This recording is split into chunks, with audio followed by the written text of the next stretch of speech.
Абхазский абсар красиво выглядит даже издалека. Каждый пытается разглядеть банкноты вблизи.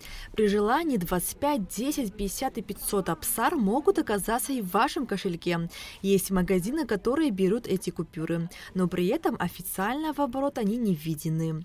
Чтобы каждый гость и местный увидел эту красоту, Музей Банка Абхазии провел акцию «Победа на монетах» прямо у входа в музей. Каждый желающий мог на месте получить информацию о банкнотах. Монеты наши становятся все более популярны, и вот посредством монет наше государство это еще один важный источник информации, через который наше государство сообщает важный для себя политического значения какую-то информацию, идеологического значения. Вот монеты в полной мере отвечают всем этим признакам. Музей Банка Абхазии также представил монеты, выпущенные к юбилейным датам и посвященные главному государственному празднику страны.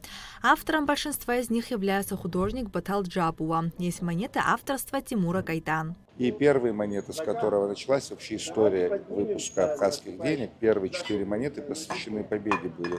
Это 2 монеты Владислава Ардзенба в золоте и серебре, и 2 монеты Аяйра, серебро золочением. И последняя монета в этой серии – это монета, посвященная 30-летию Победы. А также у нас есть одна единственная выпущенная, первая, кстати, в истории Абхазии банкнота, 500 абсаров Владислава Ардзенба, тоже представлена здесь. В общем, на выставке представлены 13 монет и 1 банкнота. Есть монеты, посвященные Гагриту, Корчалу, Гудауте. Представлены монеты и с изображением Владислава Ардзенба, Сергея Адбар, Султана Сосналеева. Нужно отметить, что первые монеты, выпущенные банком, были посвящены Дню Победы и независимости. Нет, я вообще-то далека от этого, но просто, конечно, интересно, что было, что сейчас, и что предлагаете, что будет. Буду обращать внимание и скажу, да, вот это мне попалось, вот это я видела в каком-то хорошем месте. Ну, конечно, вот это бы.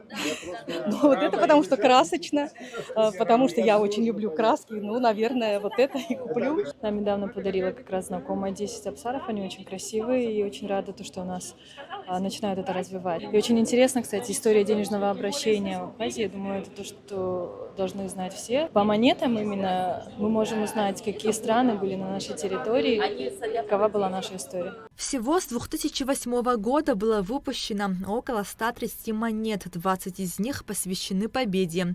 Кроме того, в скором времени планируется выпуск еще одной монеты с изображением археолога-героя Абхазии Мушни Хварцкия. Нала Чхиндерия, Лилиан Маршан, Абхазское телевидение.